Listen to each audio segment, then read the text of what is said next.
It's Adam Caplan, just back from the Senior Bowl in Mobile with news that you can use on the Philadelphia Eagles. Now, the latest Inside the Birds podcast is out. It is out. And by the way, it's got record-setting listens right now. Oh, yeah. We've easily surpassed our listens for, the first 9 hours of dropping time since it's been dropped.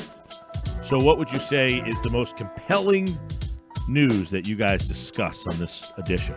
Well, I think a big part of it is that, along with offensive coordinator, there's a lot of other coaching positions that need to be filled that are kind of getting swept under, well, not swept under the rug, but not getting as much attention as offensive coordinator. That Adam had some really good names from being down in Mobile and talking to his sources down there. He was able to uncover for some of those jobs. All right, let's bring Adam Caplan into the discussion. He appears via the Boardwalk Honda hotline. And here we are, Adam, still talking. No offensive coordinator, no coaches hired. So what do we now know? This is the place where a lot of things kind of heats up. A lot of the front offices and executives and people talk this time down at these events. So is any new information kind of emerging? Well, Mike, could be. I just got back from Mobile. It's my 19th Senior Bowl, and we talked on Inside the Birds about a bunch of this, and I could add to this. I could actually update some of the stuff that we talked about on our show. The Eagles have interviewed at least two defensive back coaches. Marquand Manuel, you might remember him as the Falcons defense coordinator for a year. He got fired, unfortunately, a year ago. He was a former safety in the league with the Packers and the Seahawks. He is expected to either interview today or tomorrow. There's a former DBX coach named Tony Oden. I believe he's supposed to interview either this week or next week. That, of course, would have to depend on whether they hire anyone. They're probably going to wind up interviewing at least 4 defensive back coaches. That was kind of the talk around Mobile. You mentioned we nailed down the Matt Burke hire, the promotion. We actually talked about it last week. It was probably going to happen, and now I know for a fact it's going to happen. He's going to be the D-line coach. It's just a matter of really right now, what's the timeline to get all these things done? That's the thing, and we really discussed this at length, that the longer they take, Mike, the harder it's going to be to get coaches who are with other teams, because if you're going to let your assistants leave and go to Philly, that means you need these guys. You need a coach for that position, and it's really hard the longer you wait to get coaches. So the longer the Eagles take, it's just going to be a little bit harder for them.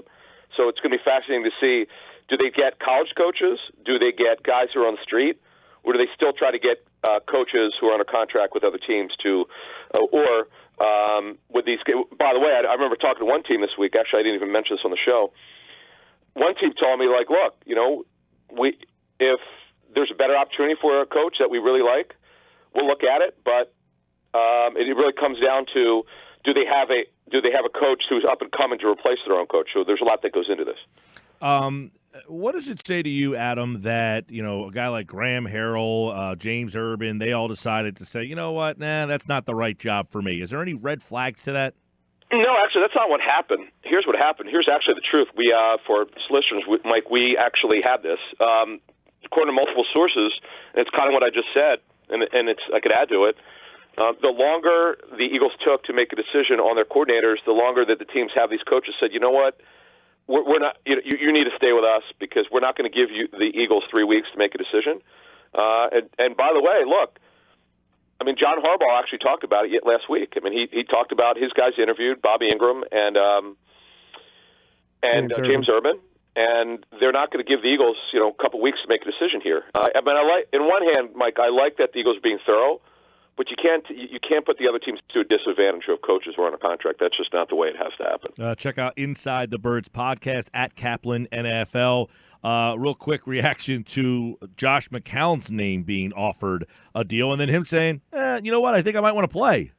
Well, actually, here's what happened. I actually talked to Josh's agent, Mike McCartney, who, believe it or not, guys, he was actually once the Eagles' pro personnel director in Andy Reid's first 2 years with the Eagles. And Mike, who's also Kirk Cousins' agent, I asked him about Josh. I said, "Hey, what's the latest with Josh?" And he goes, "Well, about his surgery.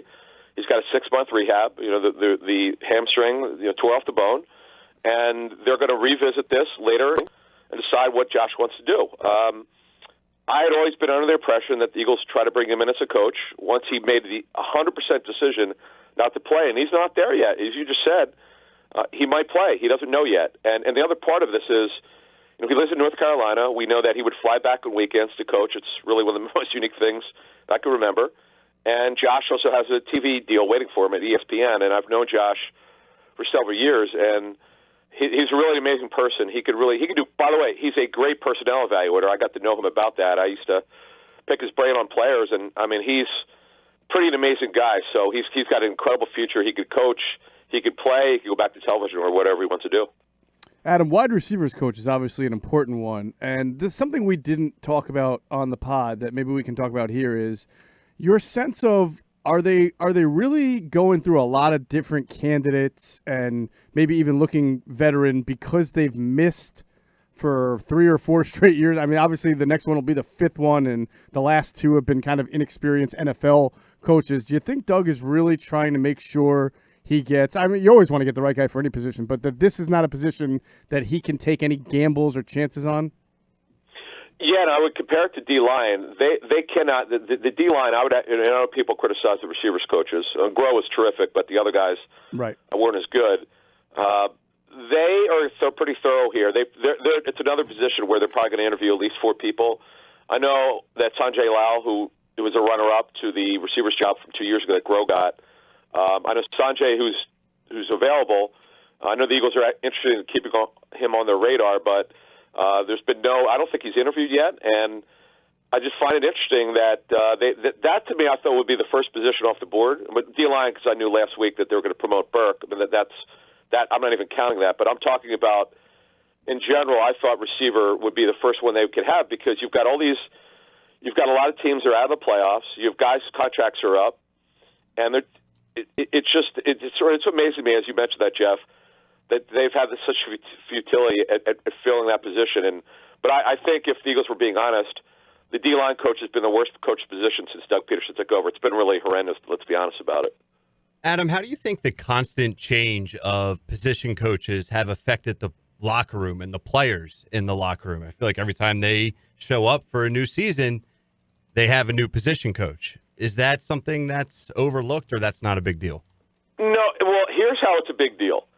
And I learned this for covering the league for 20 years, and I've talked to players privately over years about it, Ryan. If a coach could not make them better over a period of time, they're going to let either the head coach know it or somehow the general manager is going to find out. This is what happens. Players complain because if this is not college football, they got to earn a living, and when the contracts are up and they don't think they're being coached well, it's not going to be a good thing. And this happened with a couple of their D-line coaches and some other position coaches, Ryan, over the years. So I think that's part of it. And look, if we look at 2016 and how many coaches have moved on, it's not good. Now, despite all that, they continue to win. That's the thing. And I know they continue to tweak, and some people criticize it. That's fair game. But I also think that they want to get it right, because if they could ever get it right, and in fact, I know in 2017.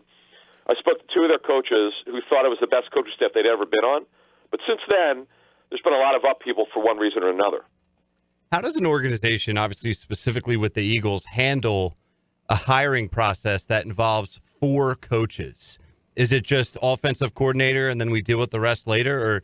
Or, how do they manage their time with all this? Yeah, I find it was interesting, Ryan, that, the Eagles knew, it's not a secret that they're going to be, sometime in December, they knew they're going to be moving on from some coaches. And now, obviously, they had to wait for James Urban to be out of the playoffs to interview him. He's the quarterback coach of the Ravens. But you would think they'd try to knock all these out within a week. That's not really what they've done here. For whatever reason. Look, I know teams, Ryan, have interviewed, they might interview 3 receivers coaches in one day. They just knock them out. They'll start in the morning, then at noon, and then late afternoon, early evening. I don't really have an answer why they've done it this way. It is rare. You don't usually see a lot of openings on a staff like this. But I do know this: they've been completely frustrated internally about the lack of development of their defensive linemen. This is not we could all say, "Oh, Brandon Graham's a great player." She certainly is. There's no question. I'm not going to debate that. But they're younger players. Look, they have 7 defensive ends on the roster this season. The other part, which I reported exclusively for our listeners on Inside the Birds last week, the big reason why Philip Daniels lost his job, lack of strategy. That moving players around, understanding matchups. That's where Matt Burke, by the way, I'm told. I talked to a couple coaches that he's worked with before in his career. He's super smart. He understands that part of it. But the one thing about Matt Burke, I don't believe he's ever coached D lineman before. Does he understand the technique part of it? That's another thing that is very difficult to learn, as a defensive lineman. Adam, when you were down in Mobile talking to people all around the league, I'm curious. Another thing we only touched a little bit on the podcast that you can expand on is: Sure. Are the Eagles getting a kind of a strange eye from other teams around the league? Like, you made the playoffs 3 years in a row, you won a Super Bowl 2 years ago. You think things are pretty good there, and yet you got this whole cycle of coaches going in and out. Are people looking at the Eagles wondering what's going on there? Okay, Jeff, it came up a couple times. I must have talked to – I'm not joking over – Jeff, I know you've been there before. There are a couple bars which we go to. We hang out, a couple local haunts. And I must have talked to 50 coaches this week over 3.5 days. Mm-hmm. And it came up at least twice. They just wonder, why is a team that has been so successful keep firing their coaches? That it's a fair criticism, and it goes back to what we said on Inside the Birds. The head coach has got to do a better job of evaluating his coaches. That's on him. There's no defending it. As much as we praise Doug for being a terrific head coach, it's that 25% of his job he just doesn't do a good enough job of. And by the way, that's why Andy Reid's a better head coach, because he coached the hell out of his coaches here when he was here in Philly. Still does it in Kansas City. Interesting stuff, obviously, as the Eagles still so at this point, where does this leave them? Do you feel, Adam, now we're hearing the reports that potentially the Browns are just going to go without a coordinator. Are the Eagles going to go down that road? Do they just go with somebody in-house? Or do they just find a veteran who at the end of the road says, you know what, I couldn't find something? Yeah, I'd like to help you guys out. Oh, a couple things. So when you mentioned Cleveland, by the way, Kevin Stefanski, he's the head coach. He's told coaches I've talked to, have interviewed, that it's going to come down to who he gets. If he can't get the right coordinator, he's going to call plays. If he gets the guy that he really likes, who could call plays for his system, and he'll be more of a CEO head coach. So, but look, when it comes to the Eagles, Doug Peterson needs the help. I mean,